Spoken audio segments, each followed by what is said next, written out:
Sir President, sabi po sa Matthew 7:25, the rain shall fall down, the streams or rivers shall rise up, the wind shall blow and it will beat against the house, but the house will stand because it is built in good foundation.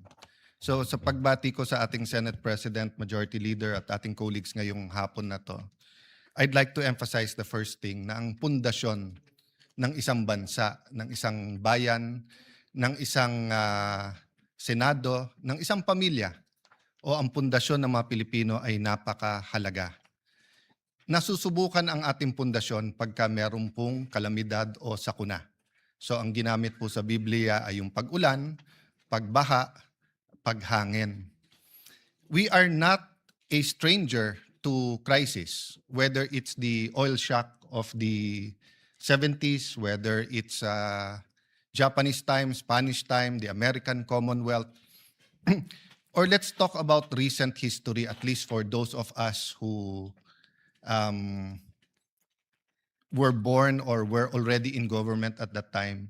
If you remember, Mr. President, in 1997, nung tumama yung Asian crisis, marami sa atin mga bangko at real estate companies ay may mga practices na magaganda at kumikita, pero nung tumama po itong crisis na to, talagang akala natin hindi na makakabangon.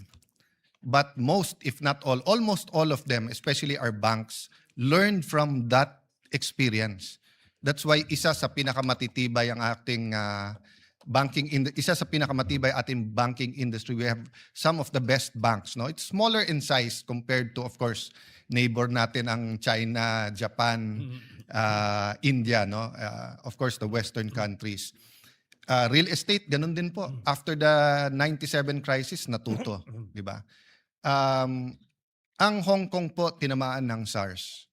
So nung tinamaan ng SARS, nung dumating yung COVID, hindi lang sila mas maraming laboratories, pero mas madali nilang na pinairal ang kanilang mga contingency plans. Ang Thailand naman ay isa sa pinakamasama ang tama nung bago po ang AIDS pandemic. So, aside from beefing up their research, their hospitals, their information drive, nung tumama din ang pandemic, mas handa din ang Thailand. Unfortunately, for example, for our tourism industry, during the pandemic, I think was Bayanihan 2, no? We tried to put money for infrastructure kasi ang Vietnam pala, ang Thailand, ang Hong Kong, several countries tahimik lang during the pandemic, pero para mabigyan ng trabaho ang kanilang mga constituents at the same time para ihanda pag nag-open na sila, ay slowly pala ay pinuput in place yung infrastructure. So of course, ginagawa ngayon ang subway, nandiyan po yung Bulacan Airport, tuloy-tuloy po ang pagpapaganda ng airport sa Clark.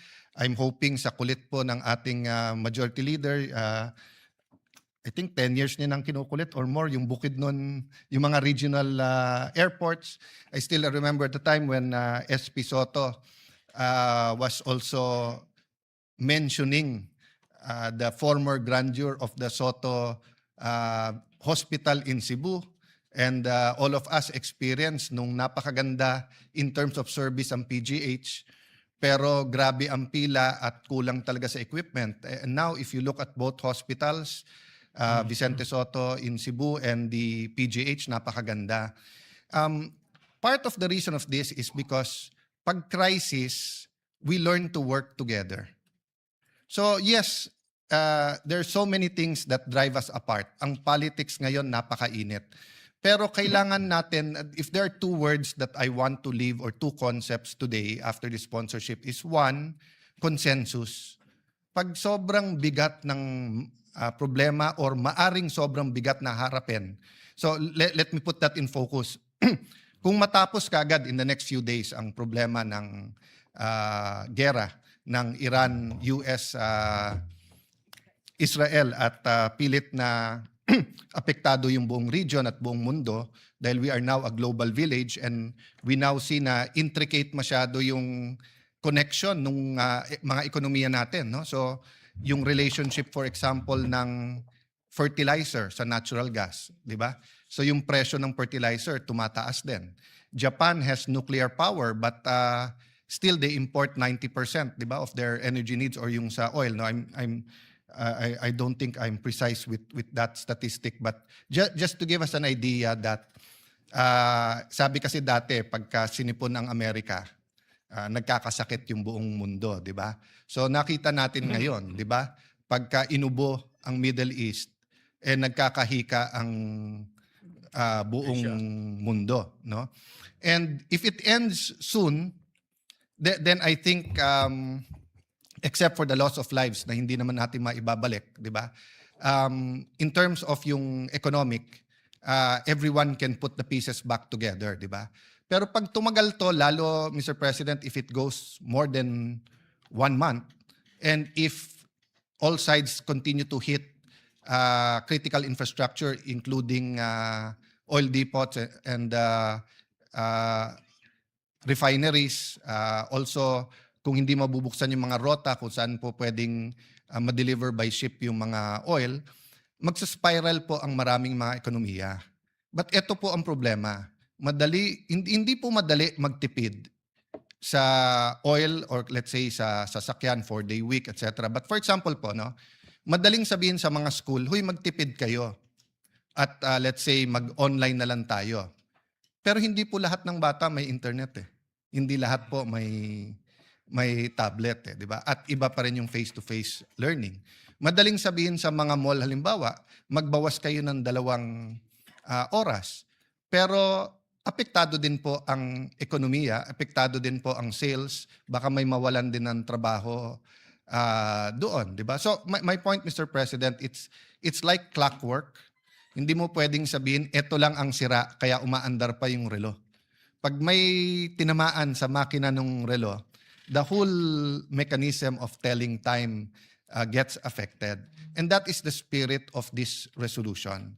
To call on the executive, dahil sila naman po ang tinalaga ng ating konstitusyon, to build a consensus with the private sector, with the local governments. To be fair, they are doing that. Nag-announce kagad sila ng mga measures. I think this afternoon yung mga mayors committee ni dating Senador at Secretary Ralph Recto, Executive Secretary, about yung ibibigay na ayuda or subsidy sa ating pong mga jeep at tricycle. But we were discussing in the lounge with Senator Ontiveros. He was saying nga na sa Germany, no? Sinubsidize nila yung mga mass transportation. Para nga hindi lang masigurado na kaya ng mga commuters, lalo pag sila'y manggagawa, senior citizens, estudyante, but also to dissuade people from their private vehicles, no? So yun po ang nakikita kong kulang. It hasn't reached a point na consensus. So I said 2 concepts. One is consensus. The second concept is alignment. I've learned in my Christian life, it's not enough to do good. It's not enough to read the Bible and try to act in accordance with the Bible. You have to continually ask God, where do you want us to be? And then to align. Diba? Kasi if it's good to put up a pharmacy, it's also good to put up a farm. Pero sinasabi ng Diyos, wala nang pagkain, hindi nyo ma-import, put up a farm. You have to align. So napakaraming magagandang panukala ngayon. But is it aligned with the national government, the local government, and the private sector? So yes, Mr. President, sa resolution na to, 15 days lang po nilagay natin. It's because in 15 days, we would know if the crisis is getting bigger or kung wala na. So I don't think there's a problem that we expect the worst or prepare for the worst. Kung hindi, nandyan yung contingency plan. Lastly, Mr. President, let's not miss opportunities. Ang lahat ng crisis, may winners, may losers. Ang problema, minsan big winner, minsan big loser. And ang problema, Mr. President, usually ang loser is yung mahirap. So mahirap na tao, mahirap na municipality, maliliit na businesses. Usually yun ang talo kasi medyo talikamay nila eh. Pero dun po sa mas malalim ang bulsa, nakikita nila yung opportunities eh, di ba? So for example, kung lahat ng pera mo nasa stock market bumaksak, wala ka ng choice kung hindi hintayin na lang. or i-withdraw or ibenta mo, lugi ka na. Pero yung sobrang lalim ng bulsa, pagbaksak, time to buy.